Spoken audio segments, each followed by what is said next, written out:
Yo, yo, yo, mic check. What is up, everybody? How's it going? Just getting situated and settled here. Let's see. There we go. Looks good to me, right? Tilt that down just a skosh. How's everyone doing? Obviously, not the results I think everyone was hoping for here. Let's see here. Excuse me as I get everything situated and set up. All right. All right, let's get this thing started, shall we? All right. Well, first things first. How's everyone doing? How's their night going? Did you enjoy tonight's game? Too close for comfort? Would you rather have just seen the Kings get blown out like it looked like they were going to for a large majority of that game, or did you like to see that little stretch of heroics there from De'Aaron Fox? Very interested to see what people got to say about this. Let's get this thing started. Might as well. How's it going, everybody? My name is Chris Watkins, and welcome into the Sactown Sports Kings recap. A tough night. A tough opening night here at Golden One Center. The Kings fall to the Golden State Warriors, the team that took them 7 games last year in the first round of the Western Conference playoffs. They lose tonight 122-114. And again, what was just an incredibly disappointing night for many reasons, but first and foremost of which, the Kings couldn't take care of business against an opponent that, frankly, they should have beat. And it was a tough game to watch for those first 3 quarters. It felt like, that first quarter things were going well. Exchanges were blows were being exchanged. And then really what ended up happening is the Sacramento Kings stopped being able to hit shots. And when you can't hit your shots, especially against this Golden State Warrior team, especially when you're going against a guy like Steph Curry, they're going to make you pay. And that's exactly what happened tonight. Steph was incredible for 3 quarters, really. At the end of that third, he was 12 of 16, had already had 34 points. It's going to be tough to stop the Warriors when Steph is having one of those nights. 12 of 16 is ridiculous heading into that fourth. Finishes off the game 7 of 10 from 3. I should say only 41 points, considering he had 34 through 3 quarters. If the Kings were going to win this game, they were going to have to slow down Steph Curry. We already saw the recipe in Game 7 for how this Warrior team, even when their other guys aren't really producing, they can still beat this Kings team just by sheer force of Steph Curry's will. And for a little bit of tonight, that was definitely the story where it just felt like the Kings were going to lose this game because Steph Curry was playing for the other team. And shout out Steph. It's what makes him one of the best players of this generation and one of the best players of all time. But you would like to think that this Kings team, of course, having tons of experience against this Warriors team, would know, or at least would have picked something up in that 7-game series about how to make life difficult for this guy or how to slow him down even a little bit, because tonight it was a Steph showcase. And too many times I feel like when the Kings have played this Warriors team, it's been exactly that. Steph scored 30 points in all 7 of last year's first round series. So clearly Steph is a problem for this Kings team. He's a problem for everybody, but the Kings just haven't been able to figure out the equation of how to slow him down and how to slow down the other guys as well in order to pick up the dub, because on a night like tonight, the Kings should have been able to pick up the victory. But if I'm being honest with everybody, which is what I would hope to do on this here recap show after every game, Kings didn't deserve to win this game. And even if they would have pulled through and came back and won it, for sure we would have celebrated and it would have been a fun win, and we would have all loved to see the beam tonight, but they wouldn't have deserved it. They played really bad for about 3.5 quarters, and then De'Aaron Fox turned it on in that fourth quarter and made this game close. But the thing that to me made where this game went wrong is the Kings usually don't have multiple guys have bad nights, and tonight they had multiple guys have terrible nights. Not just bad, not just wasn't great. Not, could have used more from him tonight.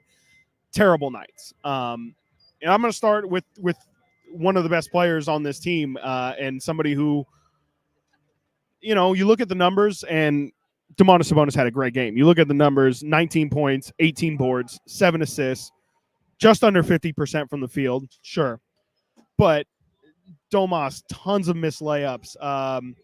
He only turned the ball over once, to his credit, but it just never felt like he was asserting his will. And after the playoff series he had last year with how Kevon Looney really gave it to him in that playoff series, I would have liked to see Domas really try and force the issue. Frankly, I would have been okay with Domas really taking this matchup personally, and I would have really liked to see him just be physically dominant in this game. And he just too passive, frankly, too passive, and too many missed layups from Domantas Sabonis. I had a really tough time watching him tonight, which is not something I've said often about him. Something I also haven't said something often about this guy, Keegan Murray tonight. I've been talking about on the radio program.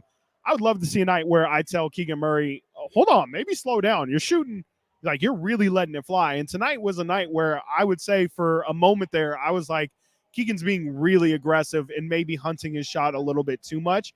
But I am more than welcome to see that from Keegan, because if this Kings team is going to take another level, it's going to require Keegan Murray taking another level. And the only way he's going to do that is if he looks for his shot and looks to try and impose his will on every game. And so I don't have an issue with Keegan missing 10 shots tonight. He finished at 6 of 16, 3 of 11 from 3. Those 3-point percentages obviously are not where you would want them to be. But again, I would much rather have Keegan forcing the issue than, frankly, in a situation like Harrison Barnes was tonight. And, Harrison came off a 30-point plus performance in game one. And then tonight, 4 of 5, he was making his shots, but only took 5 shots and made 10 points from those 5. I just would have liked to see in a game where, again, the Kings couldn't hit shots, a guy who just had 30 the game before. Would have liked to see Harrison kind of establish a little bit more of an aggressive mindset. I would have really liked to see that. And before we get into too many negatives, no, it's not. You're good. Appreciate it. Thank you. Shout out all the Golden One Center staff keeping this place clean. They work almost immediately after the game and then are pretty much here until like midnight. So shout out my friend over here who's picking up trash and everybody else around Golden One Center. But before, as I said, before I get too negative, one more positive thing. Sasha Vezenkov looked pretty good tonight. Especially on the offensive end, knocked down 2 threes, 4 of 6 from the field. It was good to see Sasha get some minutes. I would assume these minutes are coming because Trey Lyles has been out, but with Sasha being able to knock down his shots in both of these games, it'll be interesting to see once Trey comes back kind of how everybody falls in line and where the rotation minutes are kind of dulled out, because Sasha has not been bad. And obviously a lot was made of his defense in terms of that being the thing that's going to keep him off or on the floor. And I think for the most part, his defense has been passable. So huge credit to Sasha, who, is off to a really good start in his NBA career. And I definitely could see him being a solid part of this rotation. 12 minutes tonight for him, nothing crazy. But again, just slowly integrating him into the lineup. And on a night where the Kings couldn't make shots, it was good to see Sasha not be affected by that. Now, if we can go to the negative, where should we start here? Let's start off with Chris Duarte. Chris Duarte, 1 of 7, 0 of 4 from the field. Had a really good game one. Knocked down, I think, 3 triples in that opening game in Utah. Wasn't the story tonight. Again, was one of the Kings who just couldn't make shots from the perimeter. Tonight was a night where, frankly, Mike Brown was begging for Chris Duarte to take Kevin Huerter's job. You look at the minutes at the end of tonight, Kevin Huerter technically started. He had 15 minutes. He did not close with these starters at the end of the first half. Definitely took note of that. He started the second half, but Duarte ends up with 26 minutes to Kevin Huerter's 15. So that just, again, goes to show that much is made of the starting lineups, but that's not the end-all, be-all. Your minutes can come. You can absolutely play more minutes than starters and just not be considered a starter and everything that comes with. But It does seem like Chris Duarte at least will be where Mike Brown's going to lean to close games. If I had to guess right now, just what Duarte brings on the defensive end, and just Huerter struggles again tonight. 0 of 5 from the field, 0 of 5 from 3. Ladies and gentlemen, it's getting to dire times with Kevin Huerter where at this point, we just want to see him make a 3. I think he's made 1 3 since the Kings have started back up again, including preseason. It's just not, the shot's not falling. And if his shot's not falling, he's definitely not a defensive anchor by any stretch. He's not someone who's going to get to the rim a ton. Last season, he showed the ability to take some mid-range jump shots, take some floaters, kind of diversify the way he can score buckets. But when his three-point shot isn't falling, really, he can't get to anything else because all of his game works off the fact that people are going to, overcommit to him on the perimeter. And if he's not making shots, none of those other things come along with it. So Kevin Huerter continues to struggle, and that's bad news for the Kings because, again, on a night like tonight, it just would have taken Kevin Huerter knocking down a couple shots for momentum to swing the Kings' way. And, at the end of the day, this was an 8-point game, and a couple shots here, a couple shots there. How about some free throws here and there? The Kings missed 9 free throws today. Too many times has that been the story. They did a great job of getting to the line. They outshot the Warriors from the free throw line 29-14, which was a big story for the Warriors last year. I believe they led the league in free throw discrepancy, and the Kings did a great job of exploiting that tonight. The problem is they didn't execute. They did not hit the free throws. Really no excuse to miss 9 shots. Again, in an 8-point game, I guarantee Mike Brown is going to be one of the first thing he tells his team is you miss 9 free throws and you lose by 8. That's the game right then and there. Kings win the turnover battle 14-19, so that's a number that should be in the Kings' favor. Again, another number that should be in the Kings' favor. Points off of turnovers, 26-18 advantage there. Kill the Warriors in the paint, 54-44. I mean, it's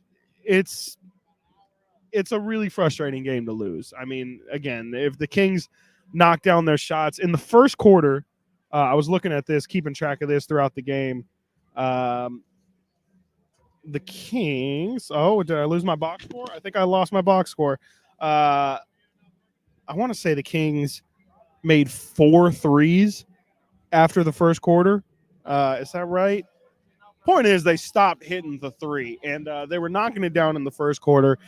And, frankly, a big part of this Kings defense last year was their offense and how good their offense was, how explosive their offense could be, and the fact that teams would have to try and essentially win a track meet against the Kings and try and outscore them. And when the Kings can't score like that, I mean, on an off night, they're able to put up 114. But, if the Kings aren't going to be able to put up 120 plus, 125, 130 on teams, they're going to have to actually play defense. And, that's been the problem with this team one too many times. But I like to see on the defensive end, Davion might have not had a good offensive game at all. I've kind of jokingly said Davion Mitchell is averaging 0.0 points per game this season, 2 straight games with just a goose egg in the scoring department. But he did a really good job defensively, especially to start this game. I thought defensively he really came out on fire, and that was great to see because that's Davion's calling card. And if his offense isn't going, it's great to see that he's going to still have that commitment defensively, which we already knew. But it was just really good to see Davion still set the tone defensively. And then Chris Duarte. Chris Duarte was tasked with trying to slow down Steph Curry, more specifically in that second half. And in that fourth quarter, Chris Duarte did a great job of just being pesky and staying in Steph's grill and running around screens. It's well known that guarding Steph Curry off the ball is one of the toughest things to do in the NBA, just because of how much he moves around, how much he runs around screens, and just how hard it is to fight through all that stuff. And I really want to commend Chris Duarte for the effort that he put on the defensive end tonight, because again, his shot wasn't falling either, and going against Steph is probably the toughest assignment in the league.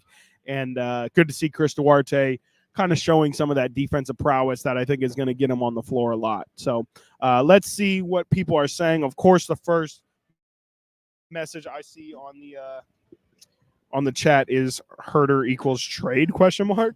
I'm not going to say yet for sure. I mean, it's 2 games into the season. Obviously, the playoff series is weighing heavily on people's minds as well. The Kevin Herter struggles in that, but you got to give him a month or so. You need to make sure that this is a permanent thing, because we can't be so quick to forget here in Sacramento that Kevin Herter was a really good piece for this team last year. He was shooting 40% throughout the season. Would have months where he would shoot 50, 60% from 3. And then as shooters do, kind of peaks and valleys. Some months would be 30%. But what we're seeing right now is by far the worst stretch of basketball from Kevin Herter in a Kings uniform. And you just got to kind of ride out that wave. I don't think they're going to bench Herter soon. Maybe if this lasts another 3 to 10 games, I would assume so. But I just think right now you just gotta ride this Kevin Herter wave out and hope he starts making his shots, because they really could have used him tonight. And I think if Kevin Herter's on his normal game, or what we suspect from Kevin Herter, then we don't get a result like we did tonight. Tonight equals trash. I definitely agree. This was not a fun game to watch if you're a Kings fan. That fourth quarter was really heroic. And I do want to talk about De'Aaron Fox, because I do think it's a little bit of a nuanced situation with tonight's game. Let's see here. Enbo, what's the logic with Sasha playing just 12 minutes? If he scores so much, King was 16, plays 40 minutes. Duarte 4 points, 26 minutes. Kevin 0-16. Tavion 0-11.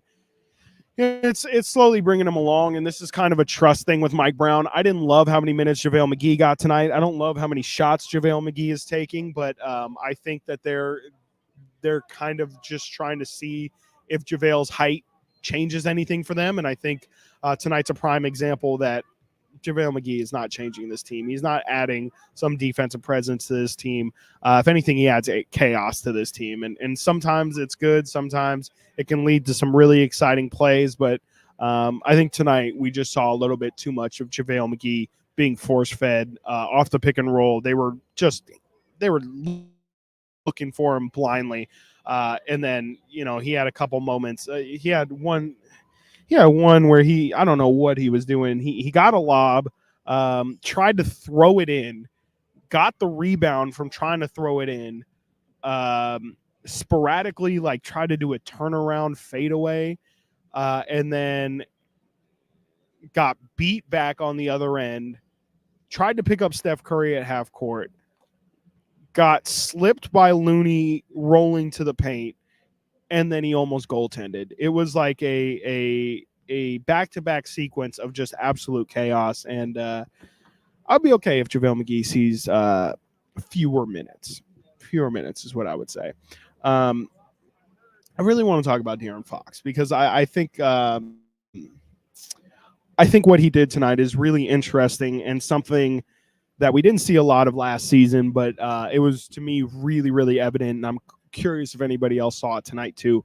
So Street Thumper puts in the chat, Fox will have to carry the team whenever the team is playing lousy. So yes, first things first, De'Aaron Fox, just a ridiculous fourth quarter. What did he finish with? He had 17 at the end of the third. Quick math, De'Aaron had 39, 17, 22 points in that fourth quarter. Great, incredible, special stuff from De'Aaron. He definitely brought the team back from nowhere. I mean, this game was over. It was not fun. It was not entertaining. De'Aaron Fox made this game close, made this game entertaining by how close he brought it. My problem lies with, once this game was close, De'Aaron clearly did not trust his teammates, and I think it was imperatively obvious. He was taking some terrible shots, and it's one thing to feel like you're in the zone, you're locked in, to feel like the basket is the ocean. That was not the case tonight for Fox. I mean, Fox was a volume scoring in that fourth. He was taking every single shot, for better or worse. He took a weird fadeaway about 10 steps behind me here. in the last minutes of this game that didn't make any sense. Took all the threes down the stretch. I just would have liked to see more faith in his teammates. To me, it was living and dying with De'Aaron, and it was great. Again, it got us into the game, but I just really felt like De'Aaron got a little bit too much tunnel vision there and was trying to play too much hero ball. I would have loved to see him swing the ball around, especially when it became like an 8-point game. Would have liked to see a good perimeter shooter take the shot. Keegan Murray did have a really bad 3 attempt that he just got up way too quickly out of his hands. He airballed it. But I personally felt like De'Aaron was doing way too much, trying to carry the load way too much in that fourth. And it's going to be a tough thing to battle because, you can't blame him. Again, he was the reason why they were in the game in the first place. But I just would have liked to see in that moment just a little bit of trust and a little bit of faith in his teammates, because I understand not a lot of people had it going tonight. But at some point, you do have to trust that your teammates can get you something at that point. And I think De'Aaron, again, just a little bit too much tunnel vision and some bad shots. He just took some really, really bad shots down the stretch of this game that I feel like even he would admit, probably looking back on the tape, he was forcing the issue a little bit much. So obviously, I'm not upset at him. Not in this game if he's not doing what he did down the stretch, but just personally would have liked to see the ball move around a little bit more towards the end of that game. But shout out De'Aaron, because incredible performance in front of national TV. He kind of took it personal. You could tell he didn't want to get embarrassed on national TV, and especially not against this team. I mean, Steph was flexing towards the end of this game. He did the night. I don't think he did the light the beam thing again, but Steph was definitely, doing what he normally does and trying to rile up the crowd. And, it was good to see De'Aaron kind of take it to heart because the energy was gone, frankly, from this building. There was a good amount of people who left with about 8 minutes to go in that fourth quarter, and it fell over. I mean, it just felt like there was no momentum in the Kings' sails, and De'Aaron created out of nowhere. So definitely shout out him. And this is not a good time to try and criticize him, but I do think that even in his greatness, there is still a little bit of room to improve, just in terms of trusting his teammates a little bit more. Oh, my camera unplugged. What's up, y'all? Camera switched out. Let's switch back. Interesting. Closing. Know if that means got to get on out of here. Let's see here. Let's see what the chat is saying.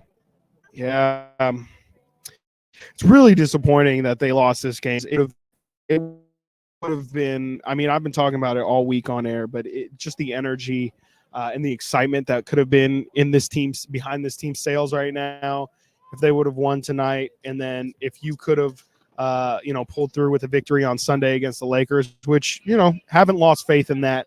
The Lakers are a completely different team from the Golden State Warriors. So just because anything happened tonight doesn't mean that what we're going to see on Sunday is anything close to what we saw tonight. Let's see here. Yeah, I mean, to me, tonight came down to nobody could make shots for just too long of a stretch of time. It's really crazy that they were even able to stay in this game at all. I mean, even when they were down in the third quarters, 15 or so points, it was you're never really truly out of it in today's NBA with the amount of 3-point shooting and just the pace that the games are played at. If you get a couple stops in a row, you're more than capable of getting into a game. And that's what we saw tonight. But